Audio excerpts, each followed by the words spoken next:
전설천하TV 클릭해 주셔서 감사합니다. 건강하고 행복한 하루 되세요. 이야기 시작하겠습니다. 세 사람의 제주 자랑 제18화 그림 속의 여인. 오호, 김진사님, 별 말씀 다 하십니다. 며느리가 애를 낳다가 죽었다고 하는 것은 며느리가 병이 있어 죽은 것이 아니니 필시 죽었다면 뱃속의 아이가 사고를 내 죽은 것이 아니었겠습니까? 더구나 며느님이 죽은 것이 아니라 얘를 낳다가 기력이 떨어져서 잠시 기절해 있었던 것이라 제가 살려낼 수 있었던 것뿐입니다. 침술가가 김진사의 며느리를 진맥한 내력을 말했다. 아무리 높은 담장이라도 담장의 높이만 알 수 있다면 반드시 넘어갈 방법이 있다는 말처럼 환자의 병든 상태에 대한 정확한 진맥을 해낼 수만 있다면 그 병을 고칠 수 있는 묘책이 있다는 말이리라. 죽은 산모가 장침 한 방 맞으니 살아나고 거기다가 사내 아이까지 건강하게 낳을 수 있었으니 이는 천하의 명의가 아니고서야 어찌 가능한 일이겠소? 벌린 입을 닫지 못하고 김진사가 침술가의 손을 붙들고 여러 차례 진심으로 경탄하며 말했다. 실은 뱃속에 갓난아이가 나오다가 제 어미와 연결된 탯줄을 거머 잡았던 것이었지요. 아이가 제 손으로 탯줄을 감아 쥐었던 것이지요. 그래서 그 탯줄 거머쥔 무명지에다가 장침을 놓았던 것이지요. 그러니 갓난아이가 따끔하니 아프니 순간 쥐고 있던 탯줄을 놓았던 것이 아니었겠습니까? 침술가가 침 놓은 내력을 자세하게 말했다. 들어보니 그 침 놓는 경지가 이루 형언할 수 없었다. 아이가 나오다가 탯줄을 거머쥐었다는 말에서부터 그 탯줄 거머쥔 무명지에 정확히 침을 놓았다는 말이 가히 신인의 경지였던 것이었다. 그 어린아이가 따끔하게 침을 맞고 아파서 순간적으로 탯줄을 거머쥐었던 손을 놓아 무사히 출산할 수 있었고 그 바람에 산모가 잃었던 기력을 회복해 살아났다니 말이다. 허허, 이 늙은이는 들어도 도무지 알지 못하겠소. 세상에 그런 경지가 있기는 있는 것이오. 아무튼 이 이상 즐거운 일이 어디 있겠소. 오늘 이 기쁨을 동네 사람들과 함께 나누겠소. 소와 돼지를 잡고 곳간에 곡식을 내어 밥과 떡과 술을 빚어 온 동네 사람들과 함께 이 기쁨을 나누겠소. 이럴 때 쓰라고 재물이 있는 것이 아니겠소. 기쁨에 들뜬 김진사가 환하게 웃으면서 말했다.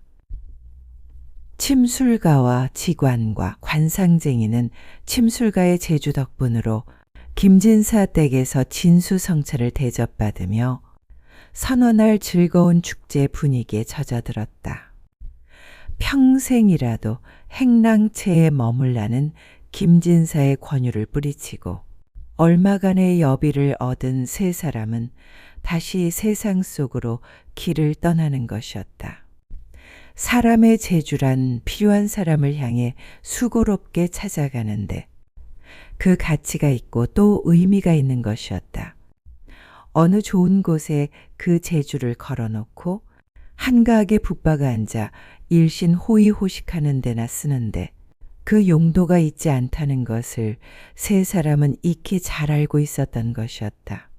어흠, 관상쟁이가 그 재주로 용케 죽을 운명의 사람을 살려내더니 이번에는 침술가가 단단히 한몫하였네 그려. 그나 덕분에 잘 먹고 잘 지냈네. 직원이 앞서 걸으며 말했다. 허허, 다행히 내가 지닌 제주가 김진사 댁 며느리와 연이 맞아 구원할 수 있었거늘. 그게 어찌 내 제주란 말이던가? 더구나 하늘이 준 제주가 있다면 그것은 필시 나만을 위한 것이 아니거늘 어찌 그것을 내 제주라고 할 것인가? 침술가가 근엄하게 말했다. 그것은 참으로 의미 있는 말이었다. 세상에서 얄팍한 재주라도 얻어익힌 자들은 모조리 그 재주를 팔아 제 뱃속이나 채우고 지위나 높이는 것이 고작이거늘 그 재주를 펴서 세상과 세상 사람을 이롭게 하는 근본적인 목적과는 거리가 멀어졌으니 그 점을 침술가는 예리하게 진단하는 말을 하고 있었던 것이다. 예를 들어 장사나 사업을 해 돈을 버는 재주를 가진 사람이라야 고작 그 재주를 통해 저 혼자나 부자가 되는 것에 그쳤을 뿐이라면 천하 만민은 그 사람의 그 재주 때문으로 굶주려야 하는 고통 중에 떨어지기도 하는 것이었다. 작금의 시대를 통찰해 보면 그것은 더더욱 명약관하였다. 공부 잘해 얻은 사람들의 재주라고 해보았자 오로지 제 자신 출세해 처자식들이나 겨우 호의호식하는 수단에 그치는 것들이라고 한다면 그것이 어찌 재주에 속하기나 하겠는가 말이다. 그러나 세상은 오직 그러한 한심한 소인배들의 재주로 가득 차 있고 또한 그 소인배들의 재주 노름으로 부정부패로 썩어 문드러져 있는 것이었다. 말재주, 글재주, 노래재주, 손재주, 돈재주, 사업재주, 공부재주 등 세상의 재주란 재주는 그것이 세상과 천하 만민을 이롭게 하는 데 쓰이는 재주여야지. 사사로운 탐욕을 향한 자신만을 이롭게 하는 재주에 그친다고 한다면 그것은 결국 혹세무민하는 꼴이 되고 마는 것이었다. 침술가의 말씀이 참으로 옳은 말일세. 그 침 넘는 재주가 가히 일품이었네. 그래 나도 생각나는 옛날 이야기 하나 들려줌세. 관상쟁이가 침술가의 말을 칭찬하며 대뜸 옛날 이야기를 하나 들려주겠다고 했다. 세 사람은 멀리 세상으로 이어진 구불구불한 길을 걸으며 또 관상쟁이의 이야기에 귀를 기울이는 것이었다.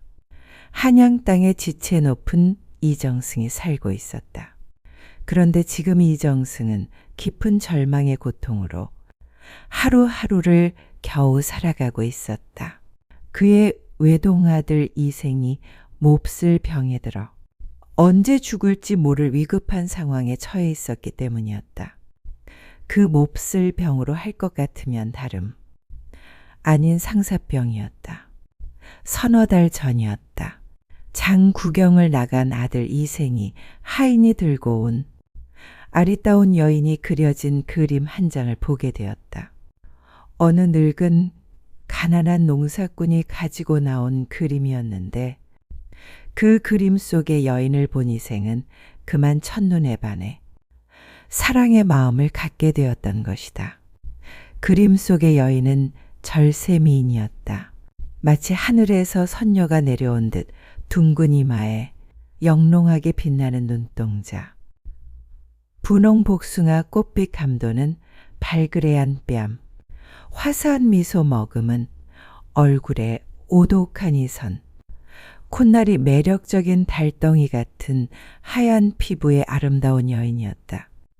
이생의 나이 18이 되자 여기저기서 중매를 서오는 대가집 교수들 또한 집안이며 재물, 권세, 그리고 배워 익힌 교양이며 학식이 뛰어난 데다가 미모 또한 아름다워 어디 한 곳 빠진 데라고는 없는 여인들이었으나 마음에 들지 않다고 죄다 물리치더니 결국 그 그림 속의 여인에게 온 마음을 다 빼앗기고 말았던 것이다.